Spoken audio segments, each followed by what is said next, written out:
suppose that the government has a target, and in this case the target would be greenhouse gas emission reduction. What would the government, can the government, should the government do to meet those goals? The most common form of environmental regulation is direct regulation or command and control. It's essentially the government telling companies, households to what to do, what not to do, how to do it, how not to do it. This works fairly well if there is a big point or a few big point sources of pollution. It goes completely wrong if there's a large and diverse source of pollutions. It's very successful in the past because environmental pollution was point source, and because it was so successful in the past, people continue to do it even though the nature of pollution has completely changed.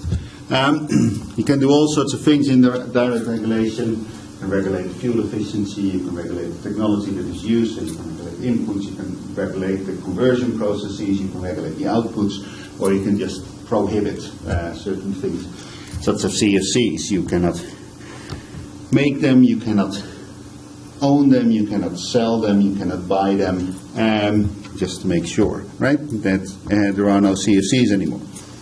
Besides direct regulation, there's market-based instruments or incentive-conform instruments, taxes and subsidies, where essentially with a tax you get your polluters to pay for every unit of emissions that they generate, or perhaps you levy the tax on the consumption or the production process.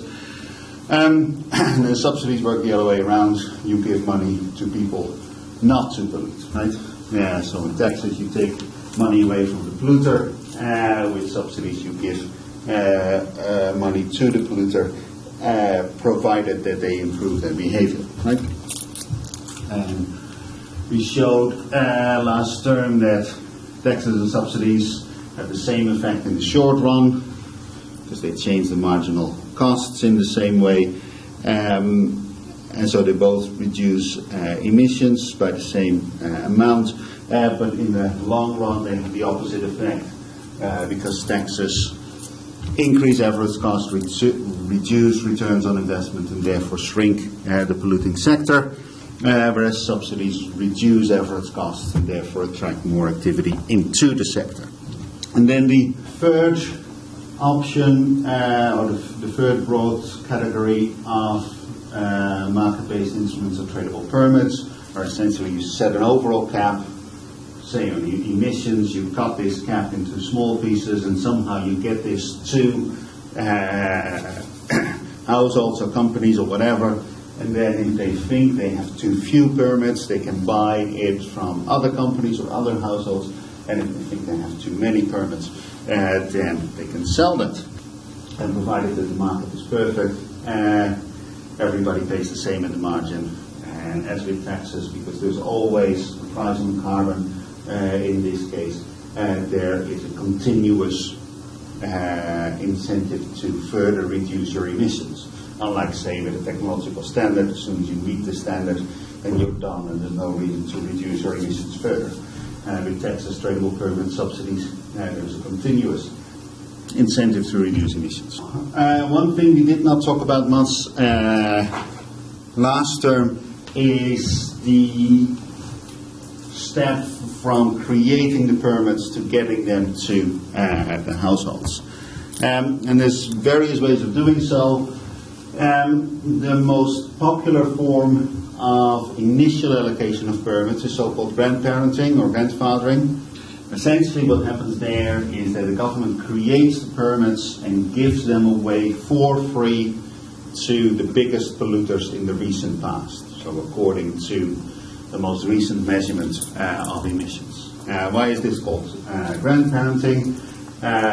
One, because you give things away for free, and second, you look to the past. Right?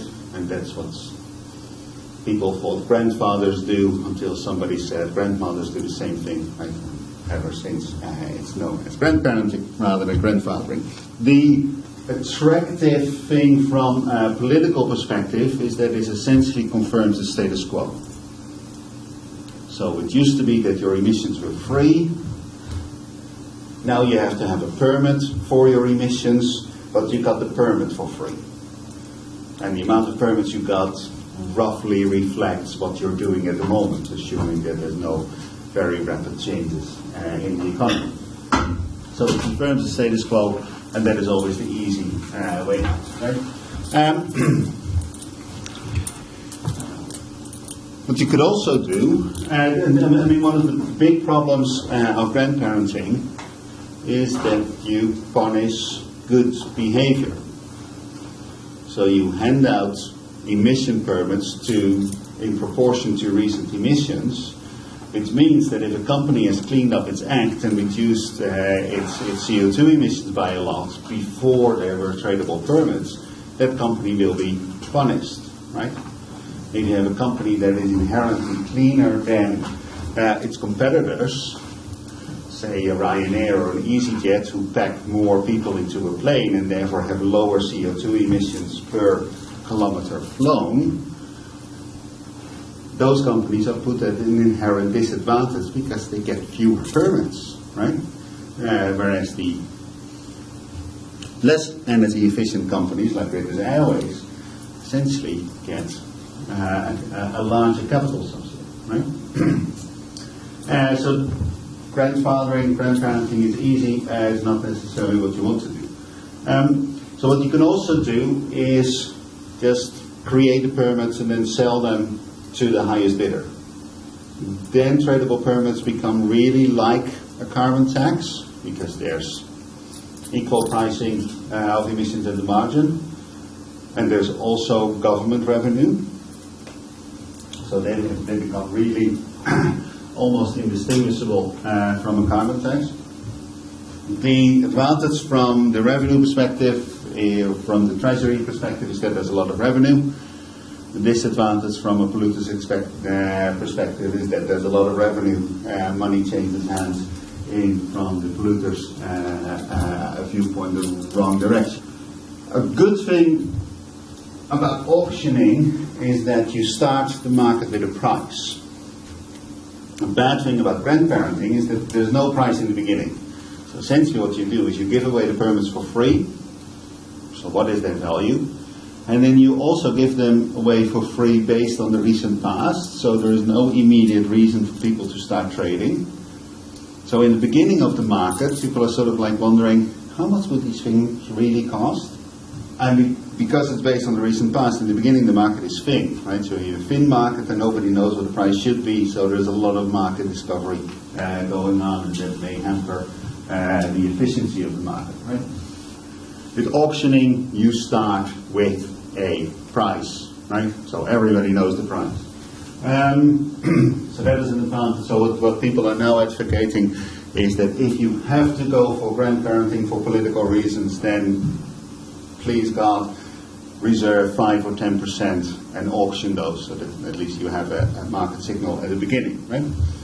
If we think back to the definition of a PIGU tax, so what is an externality? An externality is an unintended and uncompensated effect on a third party, right, from some economic activity or some economic transaction.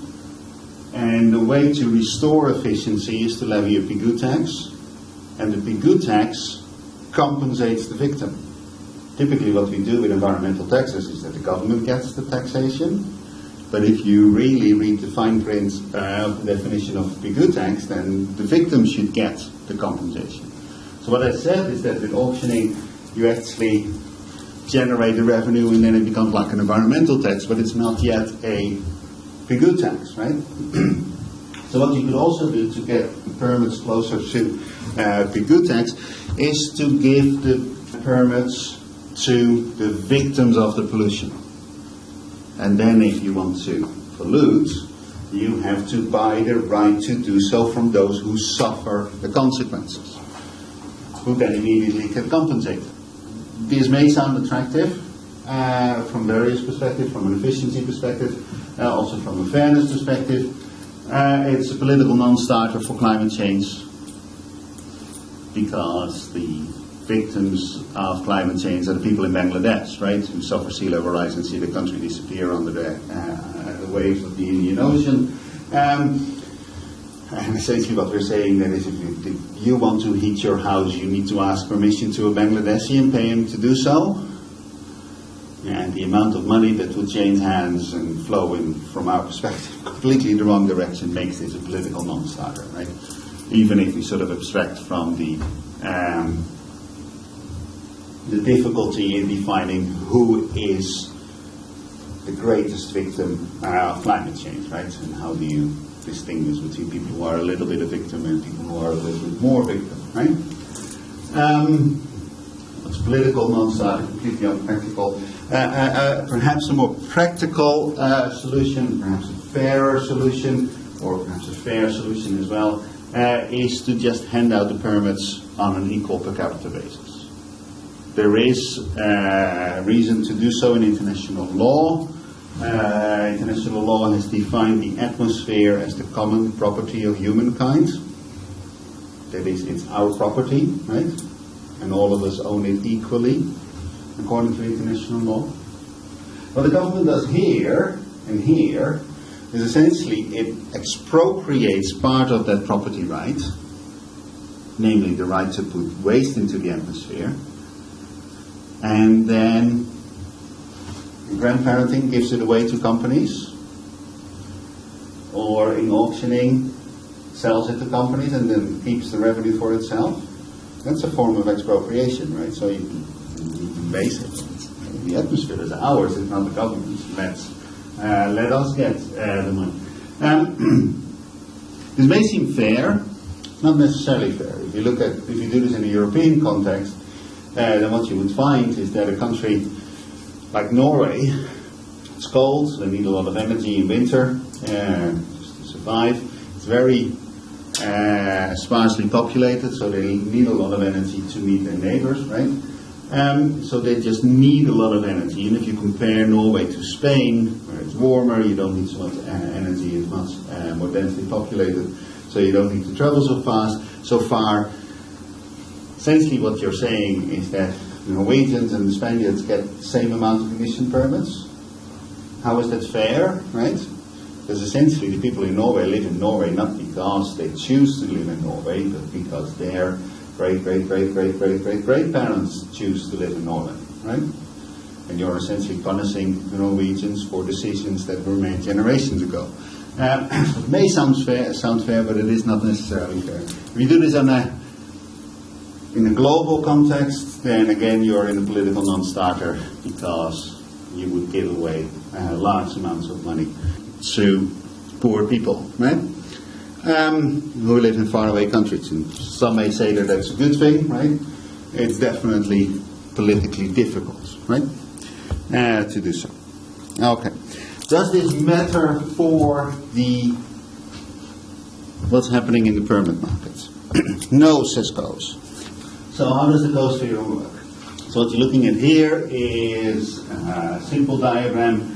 The marginal costs of emission reduction and the marginal benefits of emission reduction, and we did cost-benefit analysis last term. So what we find is that the social optimum lies where the marginal costs equal the marginal benefits, and we want to regulate quantity of, in this case, pollution, to the amount Q star, or we want to impose a tax of the amount P star, right?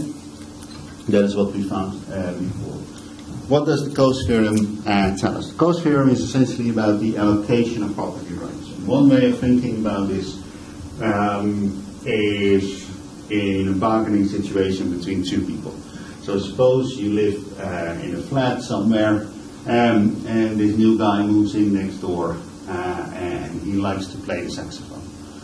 And he works at day and he goes to school, so he likes to play the saxophone at night, and he's not very good at saxophone playing, and you are a sort of a good person who likes to sleep at night, right? There's a lot of ifs there, right? But let's just work with this example. So how does this work, right? So this is the marginal cost of emission reduction. So if there's saxophone player is just free to do whatever he likes. This is the point where his lips get so sore that he doesn't want to play anymore, right? So this is the amount that he would play, and then if he has to play less and less and less and less and less, he suffers a greater and greater welfare loss at the margin. At the same time, you are perfectly happy if there's no noise whatsoever, but the more noise there is, the more annoyed you get at the margin, right? So that is the green curve.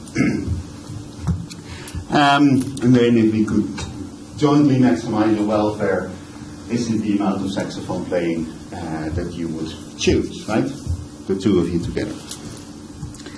Now suppose that you live in a house where the rules are no noise after 10 o'clock. Essentially you can say no saxophone playing. So what would you do, right, your neighbor? He would come knock on your door and say, I'll give you £10 if you let me play for a bit. And you think, a little bit of saxophone playing doesn't hurt, right? So this is your starting point, right? The starting point is a right to silence. But at this point, your neighbor is prepared to give up quite a bit of money to be allowed to play a little bit. And you are not particularly annoyed by a little bit of playing, so a deal can be struck, right? A deal that is mutually advantageous. Because he is willing to pay more to make noise than you need to accept in order to compensate for the noise that is being made, right? So at this point, the deal can be struck, money changes hands, he pays you for the right to play, and it continues until you cross here. At this point, you get so annoyed that you demand a lot of money for an additional minute of saxophone playing, whereas he is getting tired of his own incompetence already, and he's getting sore lips, and he doesn't really want to play anymore, so he's not prepared to give you a lot of money. You demand a lot of compensation, he is not prepared to pay a lot of compensation, so you would never cross this particular point. So that's one situation. And if there is a right to silence, you end up in the social optimum. If there are no rules in your house, or they're not enforced, more likely, what would happen? Your neighbor will just play as much as he wants, right? But at this point, you are so terribly annoyed, right, that you go knock on his door really hard because he's playing the saxophone, and you say, I'll give you £10 if you stop playing now, right? And if you're in this part of the graph, you are prepared to pay quite a lot for silence because you want to sleep, and tomorrow there's an exam, or he was getting tired anyway, right? So he happily accepts the money. As long as you're here, a mutually advantageous deal can be struck. And you're moving this way. But if you move beyond the socially optimal amount of noise Q star, the amount of money you are prepared to pay is only this. The amount of money that he would demand to play less is this. No mutually advantageous deal can be struck, and you would never cross Q star. So regardless of whether you start in a situation of no noise as your legal right, or in a situation where you can make as much noise as you want, you would always reach the social optimum. So this is the Coase Theorem, after Ronald Coase, the Nobel laureate, and his 1960 papers in Law and Economics. And essentially what it does is it separates efficiency and equity. It says that regardless of the initial allocation of property rights, the equity part, the market will always get to the same point. That's the efficiency part. And the initial allocation essentially determines who pays what, who owns things. Does money flow from you to the saxophone player, or from the saxophone player to you? And the equity part, the final allocation essentially determines who does what. And this holds for essentially any market that do it in a sort of situation of noise pollution between two people. The same holds for a system of tradable permits. The initial allocation should not affect the final allocation, the market allocation of tradable permits, right? Distribution of money is affected by that decision, but not the market allocation. That's the Coase Theorem, right? And it doesn't just apply to the environment. So last term we looked at the cost effectiveness properties. We sort of derived the formal conditions. What would the social planner do? And said that what the social planner would do is equate the marginal costs of all polluters. And then we looked at the market situation, the non-central planning, with taxes and tradable permits and with subsidies, and we found that these market-based instruments, these incentive-conforming instruments, automatically get you to the cost-effective solution. And what we found is that market-based instruments are cost-effective as marginal costs are equalized across the economy. We also talked about a crucial difference between taxes and tradable permits. And with tradable permits, the environmental effect, the impact on the environment is known for certain. Because you put a total cap on emissions, right? So you know what emissions would be. But unless you know everybody's abatement cost function, unless you have detailed knowledge of the production processes in every company in your economy, it's very hard to predict what the price of permits would be, right? You simply don't know these things. For taxes, it's the other way around. You know the marginal cost, right? Because you set the marginal cost is the tax. But unless you know everybody's price of substitution elasticities, you would not know what the effect on emissions is. You can perfectly predict it in a model. You cannot perfectly predict that in a real economy. And this asymmetry between taxes and subsidies, between taxes and tradable permits, allows you to make a choice between them. And that is the Weitzman Theorem, named after Marty Weitzman, who hasn't won the Nobel Prize yet at Harvard, and this is his 74 paper. And again, we don't know why, 3 clicks here. Again, we sort of draw the social cost-benefit diagram with marginal costs and marginal benefits, and we find the optimum. This is where we want to be. Suppose that, so this is the true marginal damage curve, this is the true marginal cost curve. Suppose that the government makes a mistake, or perhaps the government believes certain lobbyists, and thinks that the costs of emission reduction are higher than they really are.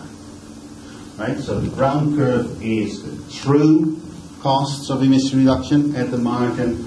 The red curve is the costs at the margin as believed by the government.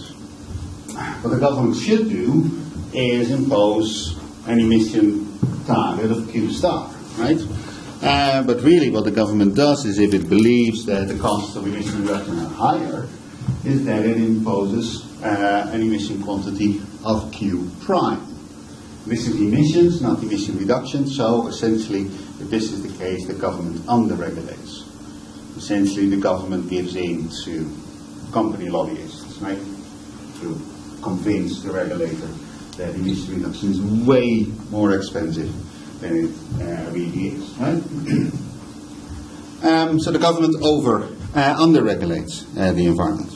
Now, if the government chooses a price instrument, a tax, the opposite happens, right? So we go to this particular part, we go to P prime, and then it's the carbon tax that we should impose is P star, but we impose a carbon tax of P prime. So the government over-regulates, right? It imposes a carbon tax that is higher than what you would want it to be. The government makes a mistake. And if regulation is imperfect, we suffer a welfare loss. Welfare losses are always given as Harbinger triangles. And essentially what happens if there's under-regulation, the environment suffers a loss of this amount, right? This is the additional damage that is done. This is the damage, environmental damage that should be done at the margin, but this is the environmental damage that is done at the margin. So we integrate under the curve, and we find that this is the additional damage done to the environment. At the same time, of course, the polluters suffer a welfare gain, right? Because they have to work less hard. So the welfare gain to the polluters is this amount, and what is left is a net welfare loss that is equal to the blue triangle. With taxation, we also make a mistake, so we also suffer a welfare loss. In this case, the polluters gain, right? Because they, the polluters lose, right? Because they have to work harder. Sorry, it's over-regulation. And the welfare loss that they suffer is this area here. At the same time, the environment is better off, right? So there's a welfare gain there, but that is only this area here. And the result is the net welfare loss, that is the pink triangle. The colors are not suggestive of anything. Now what you see here, what you sort of see graphically suggested is that the welfare loss here equals the welfare loss here. So we haven't learned anything. Now what happens if we make the marginal damage cost curve steeper? This happens. The amount of under-regulation with a quantity instrument shrinks as the green curve becomes steeper, and the amount of over-regulation with a tax instrument grows. The blue triangle shrinks, the pink triangle grows.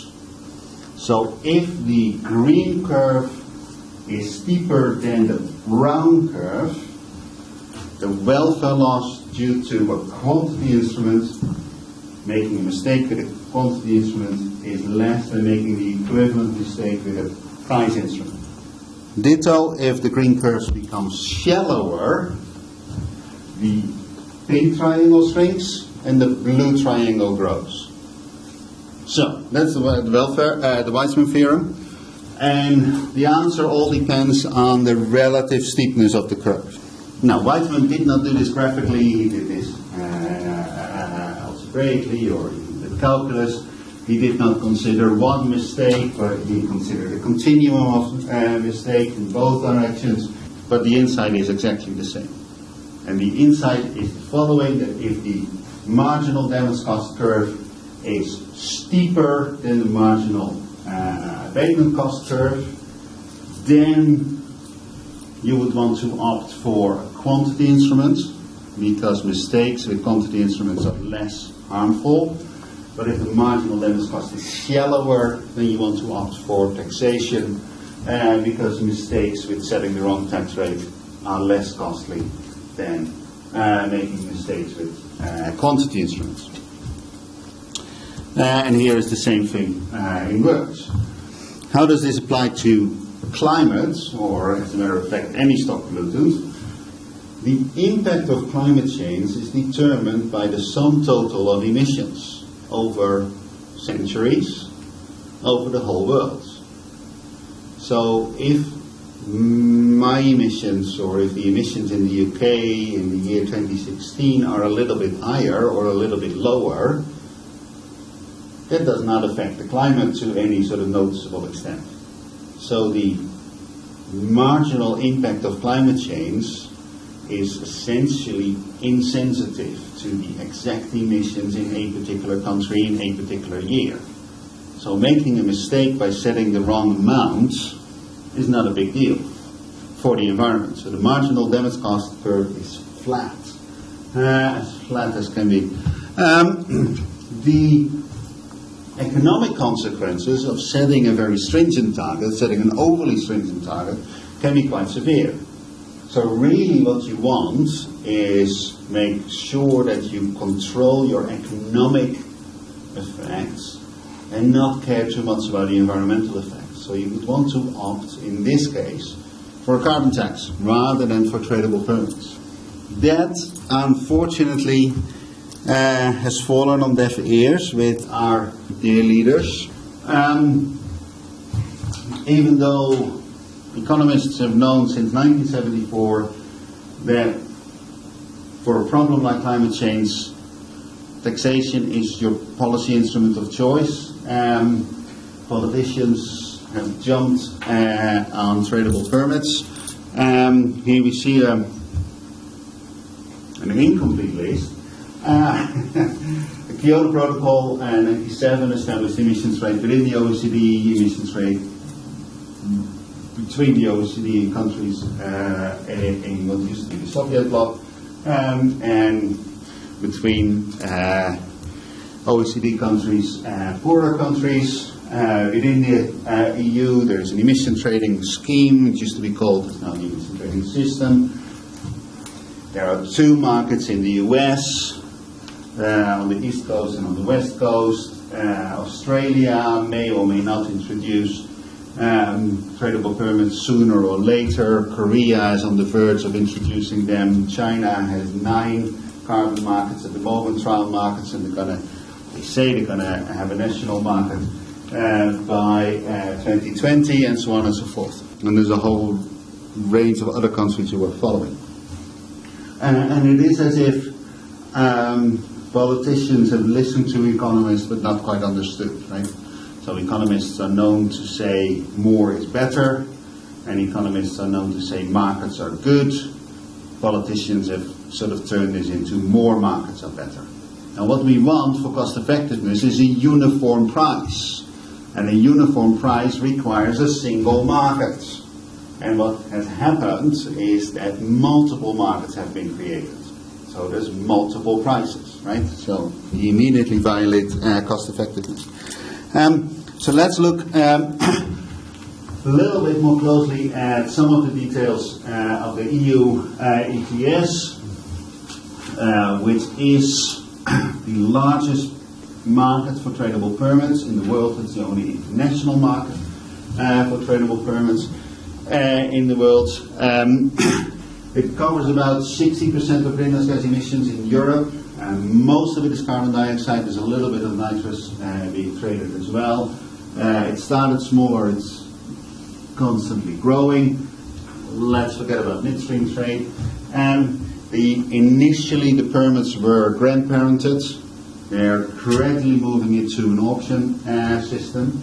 The grandparenting of permits amounted to a capital subsidy to companies that was worth billions, if not tens of billions of euros or pounds. And there are indeed companies that have as a main asset on their capital balance that they own permits, right? It's distorted quite a few markets.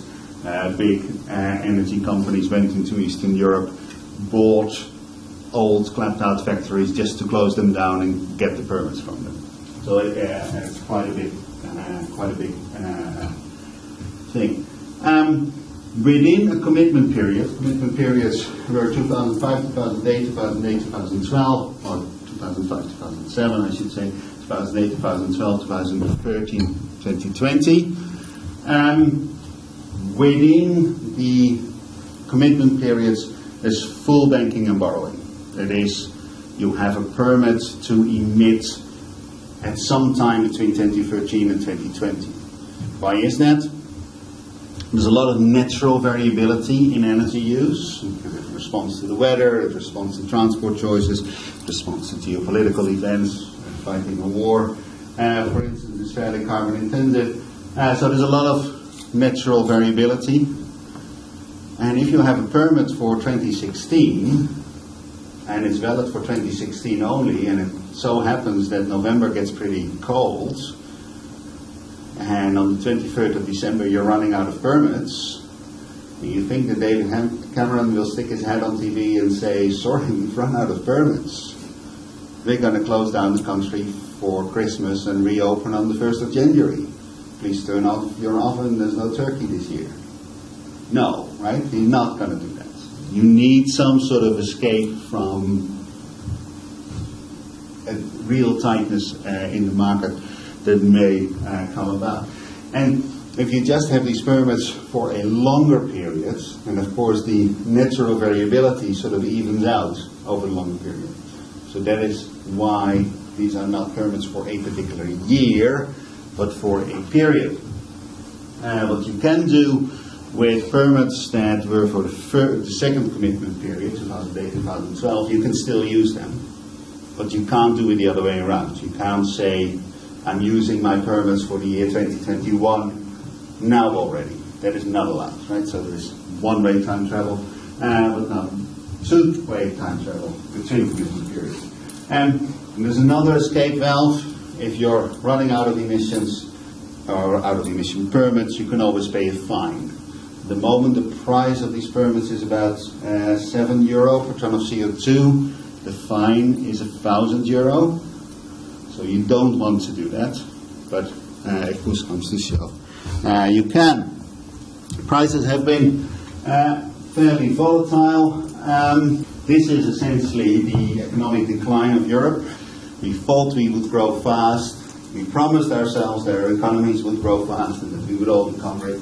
Those promises did not quite work out. Those plans did not quite work out, and this is the market gradually realizing that the economy of Europe isn't growing, and therefore emissions aren't growing, and therefore we have over-allocation of permits. This is a more interesting episode where the price collapsed. The initial allocation of permits was done by member states. At that time, the EU ETS covered about half of emissions, and the other half was essentially unregulated. So what is in the best interest of a country then to give a bit more permits to your companies and then promise that you would make up in the other half of emissions, but of course don't do it. You give a bit more permits to your companies so that they have an export opportunity, right? They can sell those extra permits to companies elsewhere in Europe and then make money and pay more tax, so that's a good thing. But of course every single member state in the EU realized this and did the same thing. So there was severe over-allocation of permits, and this is the market discovering this amazing fact. There were some teething problems. The most striking one is the one in Romania. So emission permits are government licenses, pieces of electronics, and essentially, but they're not a tangible product. So these things actually have to be monitored, and there has to be a civil servant somewhere who counts emissions and makes sure that everything adds up. The person who was responsible for this in Romania got pregnant, went on maternity leave, all good, but wasn't replaced. So for a year in Romania, nobody monitored emissions. And that is, of course, you can't see emissions, you can't weigh emissions, you can't count emissions, you just essentially a statistical construct, and if the statistical officer isn't there, it's a bit unclear what is going on.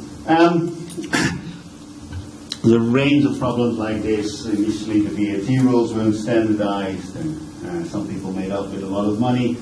Property is theft, right? Or at least if you create property, somebody will try and steal it, and a lot of the electronic registries were hacked, and that suspended the market, and so on and so forth. Gradually getting these things under control. The thing that is not under control yet is the whole monitoring and enforcement. There's two systems of liability: buyer beware, seller beware.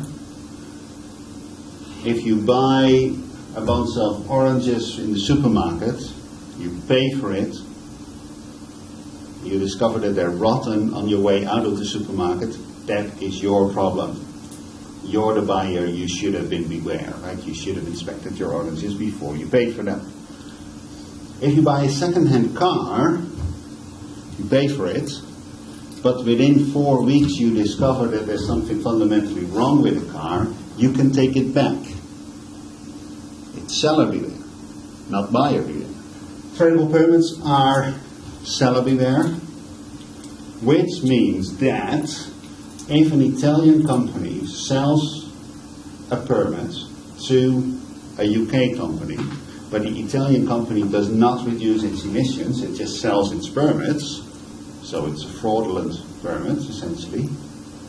If the UK company discovers that it has bought a fraudulent permit, it calls up the UK, it has to call up the UK regulator, that's the Environment Agency, and says, I accidentally bought a fraudulent permit. Then the Environment Agency says, that's fine, you honestly reported buying something fraudulent, you're off the hook. And then the Environment Agency has to call up the Italian counterpart and say one of your companies is being naughty, and the Environment Agency in Italy will say thank you very much and hang up the phone and go back to sleep. The enforcement of these permits is done by the member states, and it's done by the member states that sell. Now, we know that Italy had a convicted fraudster for its prime minister for a very long time. We know that the government of Greece does not think anything about falsifying its GDP numbers to get into the monetary union. We know that organized crime is in the government in Cyprus, is in the government in Romania. These are the legal systems, these are the governments that eventually enforce our emission standards.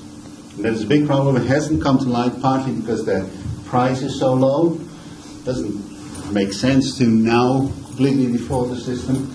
If the price goes up, we will see more of this. But it is, I think, by far the biggest problem in the EU ETS.